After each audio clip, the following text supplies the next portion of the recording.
When your heart is to make a difference, when you're moved over that child you want to send to college, moved over those people you want to help, moved over those loved ones who are struggling, when your motives are right, then you will see these transfers. God is looking for Nehemiahs, people He can entrust with influence, with favor, with resources. There are two fundamental attitudes toward life and its sorrows. Those with the first attitude blame the world. Those with the second ask what they could do differently. It's much easier and much more gratifying to your basest desires to blame someone else for your misery. It's not about doing the occasional big things. It's about doing the consistent, small things. If you go to the gym and you work out and you come back and you look in the mirror, you will see nothing. And if you go to the gym the next day and you come back and you look in the mirror, you will see nothing. So clearly there's no results, can't be measured, it must not be effective. So we quit. Or, if you fundamentally believe that this is the right course of action, stick with it. You commit yourself to the regime, the exercise. If you stick with it consistently, I'm not exactly sure what day, but I know you'll start getting into shape. There's no event. It's an accumulation of lots and lots of little things that anyone by themselves is innocuous and useless. But if you do it consistently, and you do it in combination with lots of other little things, it's those little innocuous things that you do over and over and over and over that matter the most. When you're consistently good, when you are consistently true to your word and to your values, when what you say and what you do consistently measures up, and that there's a sense of cohesion in your thoughts and your words and your actions and your questions, when all of it comes together in a consistent way, then all of a sudden the people say, I buy into that person. What I did yesterday got me to where I am today. But what I did yesterday is not going to help me to stay where I am today. Do you understand me? You don't get out of life what you want. You get what you earn. Here, this is an everyday gig. Every day is a Monday. Every day is a beginning, a new day, a new shot at life. An opportunity to come out of the gate like a man possessed and attack the day without mercy. Every one of you in 5 years from now is going to arrive somewhere. Here's the thing. So many people, we just throw our lives up in the air and rely on chance and just hope it all works out. You don't have to throw your life up to chance. Your life can be a choice, and you can choose where you want to go the next 5 years and beyond. You are powerful, and you are impactful, and you are in control. Today, I'm putting the pressure on. I'm the aggressor, I'm on the attack. And I will not.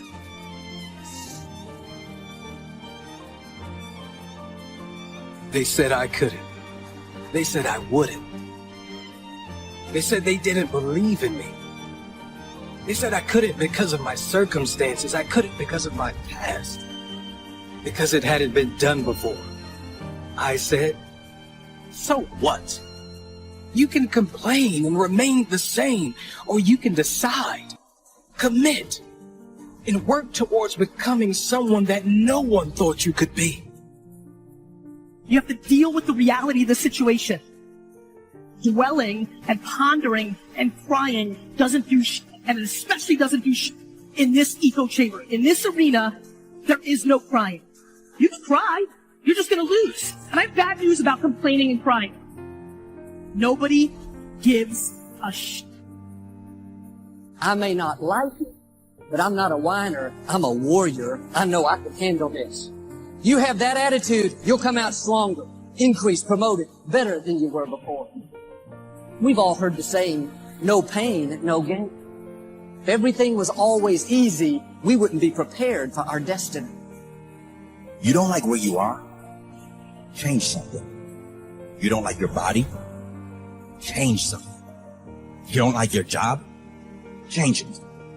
Do something about it. Complaining about your situation is not going to change your situation. No one is coming to save you. Negative is normal.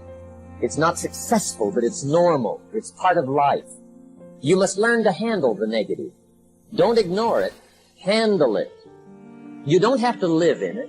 You don't have to dwell on it. But you do have to handle it. My opinion. And I'm saying to you, what if all of us took that attitude after we face a rejection and a no, or we have a meeting and no one shows up, or somebody say, you can count on me, and they don't come through?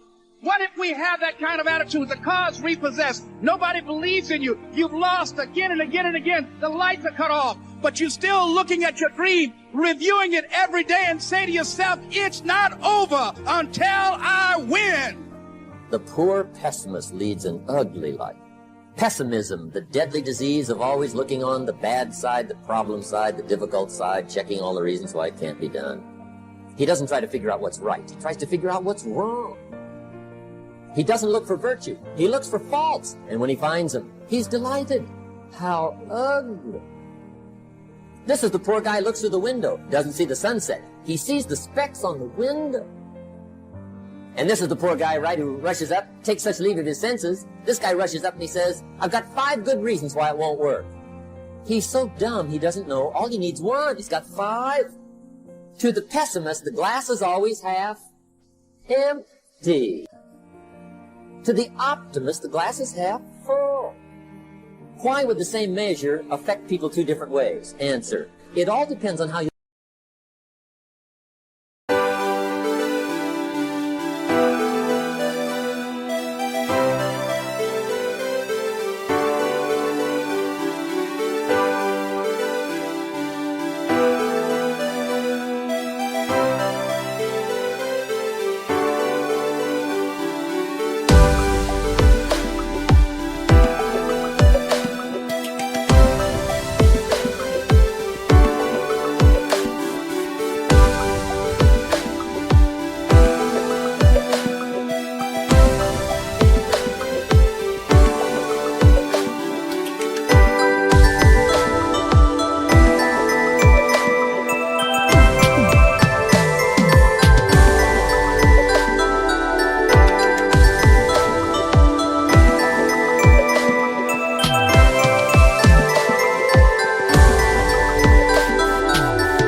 look at it. Our lives are mostly affected by the way we think things are, not the way they are. The way we think they are affects us most. There's a subject we don't have time to get into tonight called better thinking habits. One of the major things Shoaff taught me when I met him, he said, poor thinking habits keeps most people poor. Not poor working habits. Most people work hard, but they don't think hard. And Shoaff taught me that the mind is like a factory, a mental factory. And whatever you think about all day long pours ingredients into this mental factory. And that's what builds the economic, social, financial fabric of your life. He quoted me a Bible phrase that says, as you think, so you become. How awesome. When he talked about poor thinking habits, he had me. I used to start the day reading the morning newspaper. I mean, you can believe that or not. I'd get a cup of coffee and read the paper. I'd load up on wars and riots and murders and stabbings and killings and bank robberies and muggings and car wrecks and tragedies. I'd even read the back pages. I seem to like that stuff for some weird reason. I'd load up on all that, and then I'd start the day. You can imagine the kind of days I used to have. You walk around on your financial knees. They call you economic peewee. The guy says, I want to be a great leader. Wonderful. The first thing we do is follow him to his house. When we get there, we walk in and check his library, number one. Somebody says, well, why check his library? The reason is because what a man reads pours massive ingredients into his mental factory, and the fabric of his life is built from those ingredients. You would not believe what some people have got in their house to read. You would not believe. One of the best dressed up words I know for a lot of it is trash. Can you imagine dumping a barrel of trash into this mental factory every day and coming out with a rich, dynamic, positive life? It can't be done. Life ain't...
This is what life is. Life is hard work, life is faith, and life is grace. If you understand that you got to work hard, faith without works is dead. You just keep the faith and work really hard, and then ask God for as much grace as He can give you. Grace is God's unmerited favor.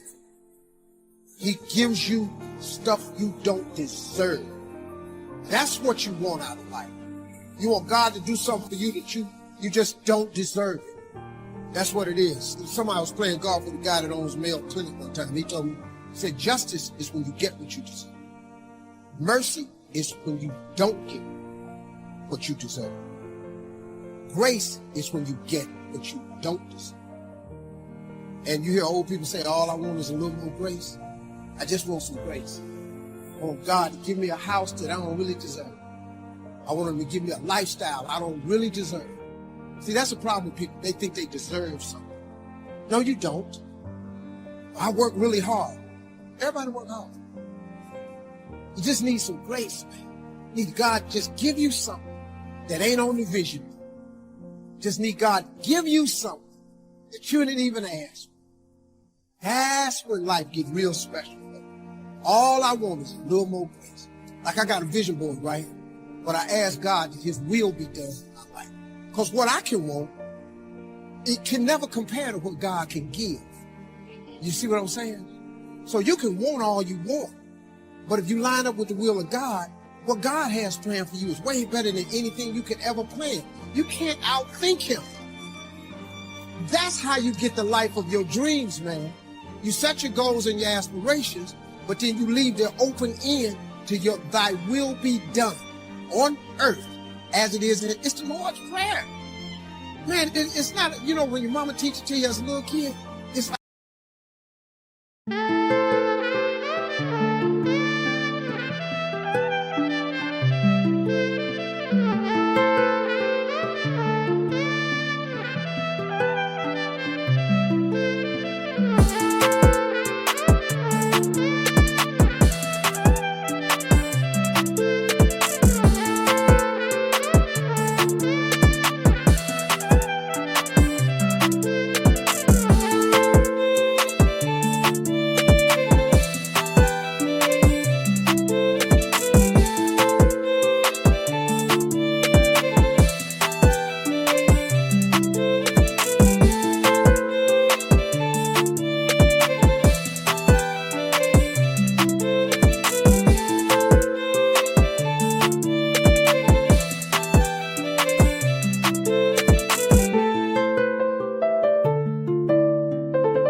really the dopest prayer, man.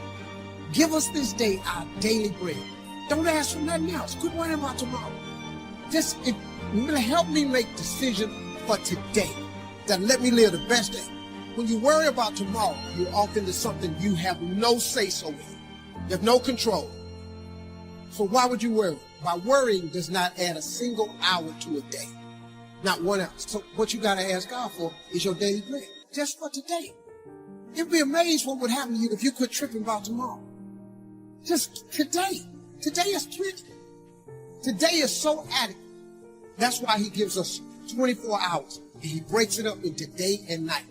You know why? Because he knows 24 is too much. So he lets you stay up during the daytime, let you go to bed at night so you can recover. You think I'm lying? Stay up 24 hours, see what happens. Just stay up 24 hours and see what happens. You ain't gonna believe it's too much. That's the real, people they write books about success. And people kill me when they write about success. They'll tell people about God. If you're trying to be successful without God, you ain't gonna make it. You try, but you're not gonna make it. You might make it a little way, but you can't stay there. It's not sustainable. You have to have faith, man. I was talking the other day, and a lady, not this year, a lady in the crowd said, I don't believe in God. Okay, well, I didn't know you was coming, so I'm just talking to the other people in here who get it. If you're an atheist, I don't care. That don't bother me. So I told me, when as a Christian, it's your job to convert. I'm not into conversion business. I ain't that good Christian. You don't believe in God? Go to hell. Ain't got no problem with that. You want to go to hell? That's you. Go. Knock yourself out. There's plenty of room. But I got news for you. Hell gonna be packed. That lady just shaking.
Here.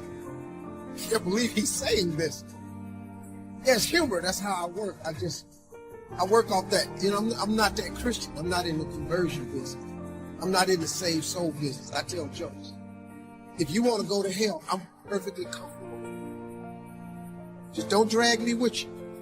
You want to go to hell? I was interviewing this guy. He said, well, Steve, you're a Christian. Suppose there's no heaven. Well, then I lived the best life I could and there's no heaven.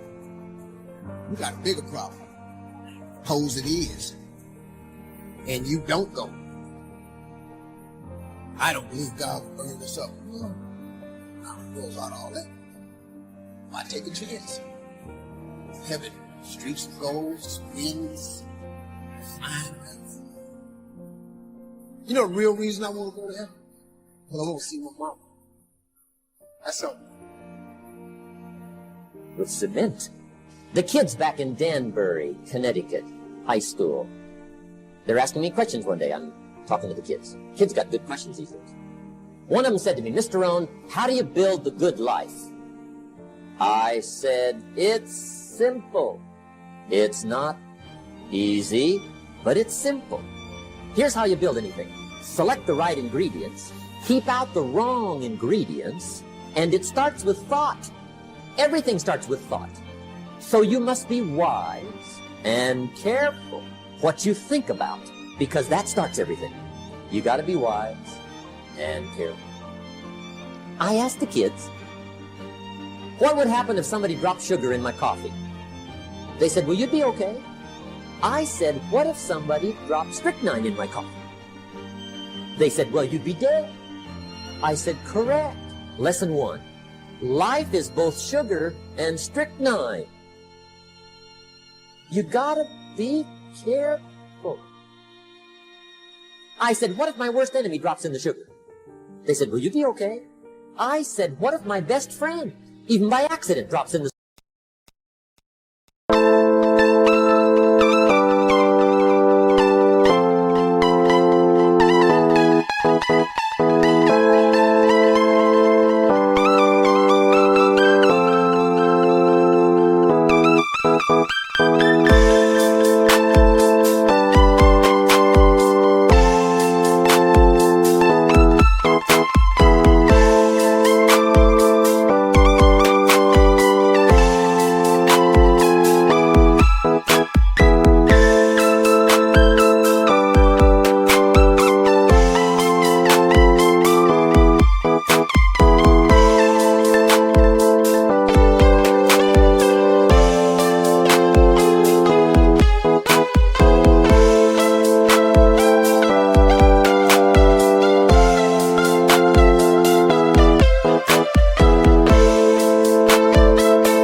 Strychnine.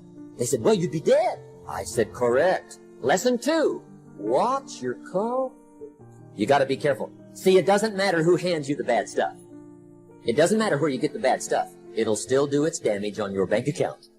Wherever you get it. Mr. Shelf gave me one of the greatest phrases when I first met him when he said, Jim, every day stand guard at the door of your mind. You need an ideal because you have nothing to aim at, but an ideal is a judge, and you always fall short of the ideal. So how the hell can you have the benefits of having an ideal without having the crushing blow that goes along with having the judge that always regards you as insufficient? So I was trying to work that out in the chapter, and this is something I've had to work out a lot as a clinical psychologist. It's like, well, let's say you need a goal, but we don't want to let your distance from the goal crush you. So you got to set up a goal, and then you got to make the goal, break the goal down into parts so that you can move towards it and you have a fairly high likelihood of doing it. So that's a bit of practical, I wouldn't say advice, it's because it's better than advice. It's some practical knowledge about how to go about achieving an aim. Set a high aim, but differentiate it down so you know what the next step is, and then make the next step difficult enough so you have to push yourself past where you are, but also provide yourself with a reasonable probability of success. It's also what you do with children, right? You want to push them because they need to grow up and be more than they are, right? But you don't want to crush them with constant failure. So what you do is aim high and make the goal difficult but proximal. One of the things I've thought about a fair bit is the meaning of the Sermon on the Mount.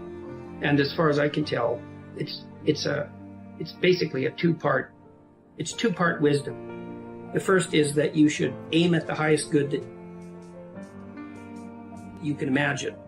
And that would be a good that includes everyone, right? So if I wanted what was good for you, say, if I genuinely wanted it, I'd want it in a way that was good for you now and good in the long run, good for you and your family and your community, and maybe good for me too. You know, you could conceive of that as the desire. And I think that's a good definition of love, is that you actually want the best possible outcome. And in the Gospels, of course, that's extended even to your enemies. Yes. Right? Is that, okay, if we're going to have things good, let's have it good enough for even the people that set themselves up against me. Because if the world was running properly, things would be good for them too. And that would be better. And it seems to me that that's a very good way of looking at things. It's a difficult way of looking at things. And then the second part of the Sermon on the Mount is something like, having established that as your aim, which is no easy thing, by the way, right? Because you have to be pretty clear-headed and single-minded to actually want that to be your aim. Then you can concentrate on the day and you can try telling the truth. And you can ally, so there's truth and love that are allied together. Truth, love, and attention, it's something like that are all allied together. With regards to transgressing against the vulnerable.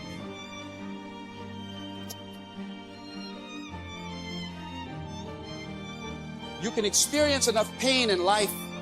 You can experience enough disappointment in life that he can clobber you to the ground and kick dirt in your face, and you believe you can't do it. You believe that this is it for you. No, it's not. So many people out there fail, not because they don't have the ability. It's because they don't have the heart to go through adversity. The question is, can you manage your conflict and still seize your destiny. Because if you're waiting for it to end, you will never get anywhere. But most people spend their life not wanting to deal with the pain of rejection, the pain of defeat, the pain of being disappointed, the pain of losing, the pain of failure, the pain of being criticized, the pain of not being liked, the pain. That's called life. Life is full of pain. There's no gain without pain. Now, if you're going to hurt anyhow, get some yardage out of it. Get something from it. You're already in pain. Use it. Do something with it. Allow it to take you to the next level. Allow your pain to push you to greatness. You're going to have people to do things to you. Things are going to happen to you. And you've got to clear your mind of all the unnecessary luggage and baggage that's weighing us down and let it go. Your life depends on it. Your future depends on it. Your destiny depends on it. Your miracle depends on it. Everything depends on your ability to let it go. If you hold on to stuff, you choke. If you release stuff, you can keep breathing. Life is going to hand you something every day. Take in what you can get out of it. Let go of what you can't get out of it. But don't let anybody hurt you so bad that you choke. Life gonna whip your butt. Life is gonna bully you. Stop whining. Stop crying. Nobody cares. Be demanding. Let it hit you, but don't let it punk you. This is not an opposition. This is an opportunity. I don't care if you've been beaten to the floor, if your legs are too tired to lift that weight. Break through that barrier and create new ones for you and for others to show off. Get back up and live life. Whoever stays down is a loser, and winners will fail and get up. Fail and get up. You always get up. That is a winner. It's a guy that's willing to get knocked down, finally tested on fortune, stand back up, the perseverance to see it through, the never say die attitude. If I don't win, I showed up, I gave my valid effort. And tomorrow I'll do the same thing, and I'll continue to throw against the wall. Every time I get knocked down, I will get back up and I will succeed. I will not surrender. The moments that take your breath away are the ones that count. You need the downs to make the ups. You need the ups to create the downs. You need to feel the opposites to truly understand the full reality of the life you are living. You can dream of these things, but understand you can also achieve them. You got to make it happen, or it's not gonna happen. You got to get up off your hind parts and bust a move, or nothing is gonna happen in your life.